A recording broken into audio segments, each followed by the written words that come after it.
Independent ডিজিটালের নিয়মিত আয়োজন 10 minute শোয়ে স্বাগত। আমি তানভীর সোহেল আছি আপনাদের সঙ্গে। আমাদের সঙ্গে আজকে আলোচনায় অংশ নিচ্ছেন ইন্ডিপেন্ডেন্ট টেলিভিশনের জ্যেষ্ঠ রিপোর্টার নূরে আলম। আমাদের আজকের আলোচনার বিষয় বদলে যাচ্ছে এসএসসির মূল্যায়ন পদ্ধতি, কেমন হবে সেই পদ্ধতি। পিটু, আপনি জানেন যে এসএসসির মূল্যায়ন পদ্ধতি এক ধরনের পরিবর্তন আসছে। এটা আসলে কীরকম পরিবর্তন জানিয়ে কিন্তু মানুষের মধ্যে অনেকটা বোঝা না বোঝার অনেকগুলো বিষয় তৈরি হয়েছে। আগের তুলনায় এটা আসলে কি পরিবর্তনটা আসছে? বলতে গেলে আমূল পরিবর্তন আসছে। 60টি স্কেলে এই মূল্যায়নটি হবে, যার সর্বোচ্চ স্তর মানে সবচেয়ে ভালো যে করবে তার স্তরটি থাকবে অনন্য। আর আমরা বর্তমান কারিকুলামে এখন যে কারিকুলাম চলছে সেখানে যেটিকে আমরা ফেল বলছি সেটা এই 7 স্কেলের প্রারম্ভিক স্কেলে যে থাকবে সেই শিক্ষার্থী বুঝতে হবে যে সে আসলে ফেল করেছে। আর 35% এটি মূলত এই নতুন শিক্ষাক্রমটা শ্রেণীভিত্তিক মূল্যায়ন, দক্ষতা ভিত্তিক মূল্যায়নের উপরে জোর দেওয়া হচ্ছে। এখানে যে 35% থাকবে তার মধ্যে 65% থাকবে লিখিত। এখন জন্ম সনদ দিয়ে খোলো বিকাশ স্টুডেন্ট অ্যাকাউন্ট, নিজের বিকাশ নিজে কর। মূল্যায়ন যে কোনো একটি বিষয়ের পরীক্ষা যখন বছর শেষে হবে, আর এসএসসি পরীক্ষা যখন হবে ক্লাস 10-এর উপরে, ক্লাস 10-এর যে সিলেবাস সেটার উপরেই হবে, মানে 9-10 মিলিয়ে না, শুধু 10-এর উপরে হবে। সেই 10-এর সিলেবাস শেষে আপনার একটি বোর্ড পরীক্ষা হবে এবং সেই বোর্ড পরীক্ষাটি সর্বোচ্চ 5 ঘন্টা হতে পারে। এটা কোনো বিষয়ে 5 ঘন্টা লাগতে পারে, কোনো বিষয়ে 3 ঘন্টা লাগতে পারে, কোনো বিষয়ে 4 ঘন্টা লাগতে পারে, এটা বিষয়ের উপরে। এবং সেই বিষয়গুলোর উপরে তারা সারা বছর যে ব্যবহারিক কাজ করবে সেই ব্যবহারিক কাজের উপরে থাকবে 35%। অর্থাৎ ওই সারা বছর যে ব্যবহারিক কাজগুলো করলো সেই ব্যবহারিক কাজের দু একটি ওই যে 5 ঘন্টার তার মূল্যায়ন হবে তার মধ্যে তাকে 2-1টি করতে হবে, এবং সারা বছর যে সে ব্যবহারিক কাজগুলো করলো তার উপরে তাকে লিখতে হবে যে সে কি কাজ করেছে। এই অংশটিতে থাকবে 35%, আর 65% থাকবে লিখিত অংশ। সেখানেও সে সারা বছর কি কাজ করেছে। আমি একটু যদি বুঝাই কাজ করেছে মানে কি ব্যবহারিক কাজ করেছে, কি পড়াশোনা করেছে, যেহেতু এটি দক্ষতা ভিত্তিক গ্রুপ স্টাডি নির্ভর। এখনকার মতো পরীক্ষা হবে না যে কোশ্চেন থাকবে, আমি এখনকার মতো ওই লিখিত অংশটা থাকবে সেটা এখনকার মতো থাকবে, এবং সেখানে খাতাও বোর্ড থেকে দেয়া হবে, কেন্দ্র থেকে দেয়া হবে, এভাবেই থাকবে। তো এটি আবার গতকালকের যে এনসিসি বলে জাতীয় শিক্ষাক্রম বাস্তবায়ন কমিটি, সেই কমিটি এটিকে অনুমোদন দিয়েছে গতকালকের এসএসসি পরীক্ষার মূল্যায়নটা। আর এই যে 35% যেটিকে ধরে এসএসসি পরীক্ষা মূল্যায়ন করা হবে সেইভাবেই 6ষ্ঠ থেকে 9ম শ্রেণী পর্যন্ত মূল্যায়নটা সেইভাবেই হবে। এখানে কিছু বিষয়ে পরিবর্তন নিয়ে আসবে। আপনি জানেন যে বোর্ড পরীক্ষার মূল্যায়নের জন্য এই এনসিসির আপনার অনুমোদন লাগে, কিন্তু বাকি যে স্কুলের যে অভ্যন্তরীণ পরীক্ষা সেটির মূল্যায়নের জন্য আপনার এনসিসির অনুমোদন লাগে না। তো এই পর্যন্তই তারা এখন পর্যন্ত চূড়ান্ত করেছে। মানে এখন একটা ব্যাপার যে রেজাল্ট তাহলে কিভাবে হবে। এখন যেমন A+ থাকে, A+, A, B, সিজিপিএ যে নাম্বারটা থাকে বা জিপিএ বলি আমরা যেটাকে, সেটা কি থাকবে? সেখানে জিপিএ থাকবে না। আজকের আমি কথা বলে এসেছি জাতীয় শিক্ষাক্রম ও পাঠ্যপুস্তক বোর্ডে যারা সংশ্লিষ্ট রয়েছে তাদের সাথে। জিপিএ থাকবে না। যে 60টি স্কেল থাকবে, এখন এটাকে যে আন্তর্জাতিক মানদণ্ডে নিতে হবে, সে আন্তর্জাতিক মানদণ্ডে নেয়ার জন্য গতকালকের মিটিংয়ে একটি সিদ্ধান্ত হয়েছে যে A+, A, A-, B, C, D, F এরকম, মানে যে অনন্য পাচ্ছে তার স্কেলটা হবে A+, যে প্রারম্ভিকে আছে রেটিং আছে, সেই সঙ্গে জিপিএটাও আছে। আপনি জিপিএ মানে তখন মার্কসের সাথে জিপিএ 5 পাচ্ছেন না, তখন সেটা মার্কস থাকবে না। ওই যে অনন্য পাশে A+ থাকবে আপনার যে প্রারম্ভিক, সে তার পাশে থাকবে F, মানে সে ফেল বলতেছে না নাকি এখন, নাকি বলছে যে সে একাদশ শ্রেণীতে ভর্তি হতে পারবে কিন্তু তাকে একসময় পাস করতে হবে। আচ্ছা, এখানে একটি বিষয় আছে। যদি কেউ এই প্রারম্ভিকের আগে আরেকটি স্তর রয়েছে বিকাশমান, এবং আপনার যদি বিকাশমান এবং প্রারম্ভিক, বিকাশমানের নিচে যদি কেউ পায় অথবা বিকাশমান যদি কেউ পায়, দুটি বিষয়ে, তাহলে সে একাদশ শ্রেণীতে ভর্তি হতে পারবে। আর যদি 2 বিষয়ের বেশি বিকাশমান পর্যায়ে থাকে তাহলে সে পারবে না।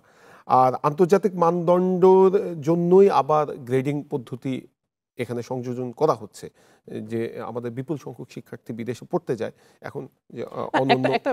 আপনি যেটা এই কথাটাই বললেন যে তাহলে একবারে আন্তর্জাতিক মানদণ্ড অনুযায়ী গ্রেড করলে অসুবিধাটা কি?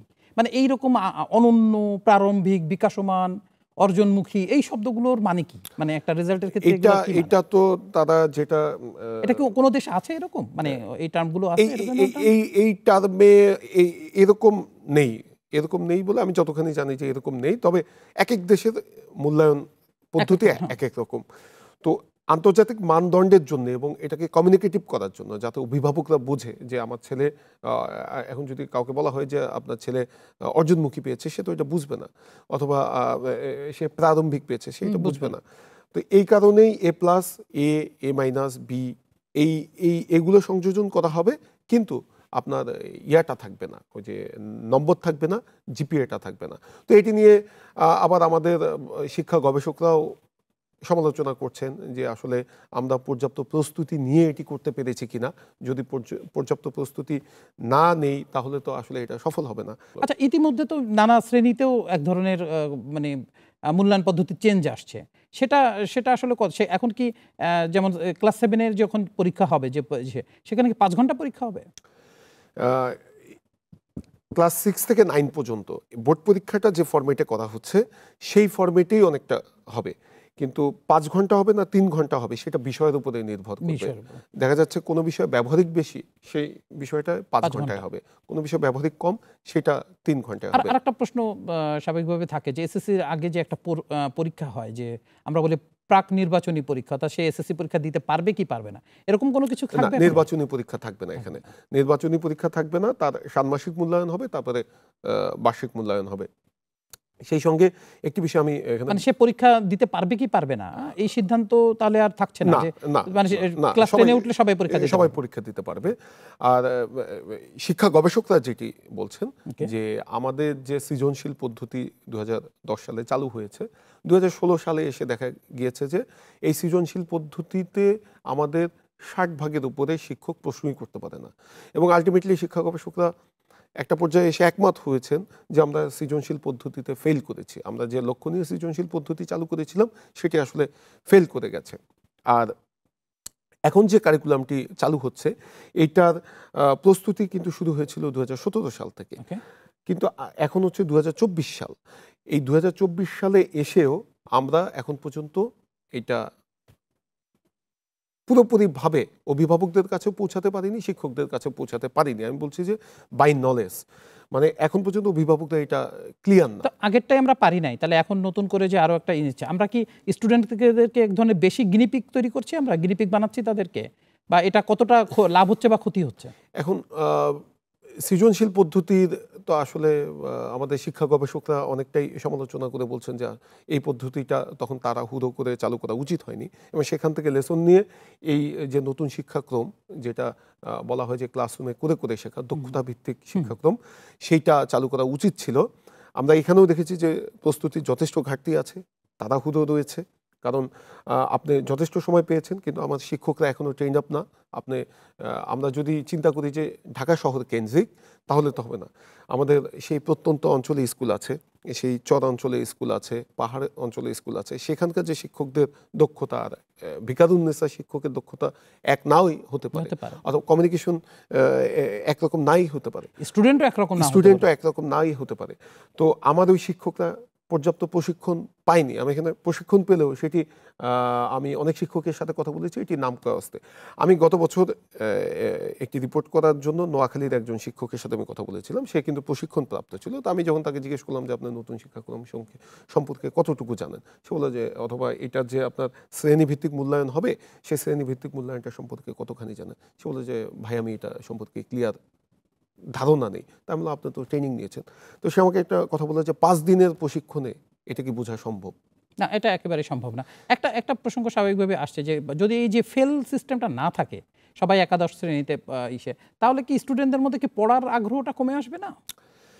এটা পাশ ফেলের সিস্টেমটা না থাকলে পড়াশোনার উপরে, পড়াশোনা এই কারিকুলামের মূল জায়গাটাই হচ্ছে যে পড়াশোনার উপরে চাপ কমানো, আচ্ছা, এবং যে পরীক্ষার চাপ কমানো। এটা ঠিক আছে, আমি সবসময় বলি যে কারিকুলামটা খুবই ভালো, কিন্তু কারিকুলামটা চালুর আগে আমাদের ফিল্ড স্টাডি দরকার ছিল যে আমার দেশ এই কারিকুলামের সাথে উপযোগী কিনা। আমি এখানে একটা ছোট্ট একটা উদাহরণ দিই।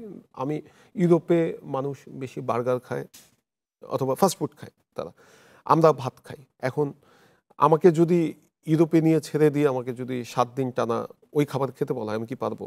অথবা ওই খাবারটা যদি বাংলাদেশে নিয়ে আসা হয়, তাহলে আমার দেশে আমার উপযোগী, আমার যদি ভাত খাওয়া বাদ দিয়ে যদি আরও স্বাস্থ্যজনক খাবারও খেতে হয়, সেটা আমার উপযোগী খাবার আনতে হবে, যেটা আমার রুচির সাথে যাবে। তো এই কারিকুলামটা খুবই চমৎকার, বাট এই কারিকুলামটা আমার দেশের জন্য কতখানি উপযোগী সেটা একটা প্রশ্নের বিষয়, সেটা একটা গবেষণার মূল্যায়ন বিষয়। পদ্ধতিটা এবং একটু মূল্যায়ন জটিল মনে হচ্ছে পদ্ধতিটা বিষয়টা। কতখানি সফল করা সম্ভব হবে, কারণ আমার শিক্ষক মানে এখন তো তার মানে এটা তো চূড়ান্ত যে মূল্যায়ন পদ্ধতিটা এভাবেই হচ্ছে। ফলে এটা নিয়ে এখন শিক্ষাবিদরা বা যারা আছেন, সরকারে যারা আছেন, তাদের আসলে বুঝে শুনে তারা এই সিদ্ধান্ত নিয়েছেন বা একটা আলোচনার মাধ্যমে নিয়েছেন। তো এখন এর ফলগুলো কি হবে না হবে সেটা নিশ্চয়ই তারা কি পরবর্তীতে বিবেচনা করবেন বলে এরকম কোনো কিছু বলছেন? আপনি দেখেন, আমি একদম স্পষ্টভাবে একটা বিষয় বলি। 2000 এই কারিকুলামটা মাধ্যমিকে চালুর আগে ষষ্ঠ এবং সপ্তম শ্রেণীতে পাইলটিং করা হয়েছিল। পাইলটিং করার সময় তখন আপনি খেয়াল থাকবে যে তখন এটা নিয়ে অনেক সমালোচনা হয়েছিল। তখন একটি কমিটি করা হয়েছিল। সেই কমিটি একটি প্রতিবেদন দিয়েছিল। সেই প্রতিবেদন অনুযায়ী এখন পর্যন্ত এই কারিকুলামের সাথে সংশ্লিষ্ট যারা ছিল তারা কিন্তু ব্যবস্থা নেয়নি।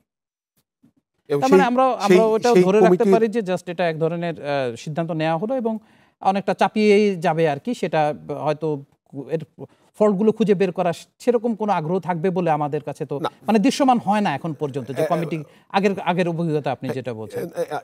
তারপরে এই যে শরীফার গল্প নিয়ে একটি সমালোচনা ছিল, হ্যাঁ, ছিল।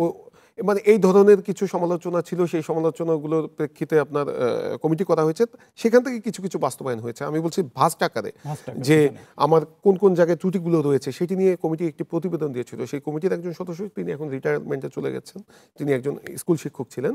তিনি আমাকে খুব দুঃখের সাথে একদিন বললো যে আমরা এরকম একটা রিপোর্ট দিলাম এতদিন কাজ করে, কিন্তু সেটা অনুযায়ী তো কোনো ব্যবস্থা নিল না। ধন্যবাদ আমাদের সঙ্গে যোগ দেওয়ার জন্য। নিশ্চয়ই আরও আলোচনা হবে, তখন আপনার সঙ্গে আবারও আমাদের নিয়ে কথা হবে। দর্শক, এই ছিল এখনকার মতো আয়োজন। দেখা হবে পরের পর্বে। রবি থেকে বৃহস্পতি থাকুন ইন্ডিপেন্ডেন্ট ডিজিটালের সঙ্গে, থাকুন ইন্ডিপেন্ডেন্ট টেলিভিশনের সঙ্গে।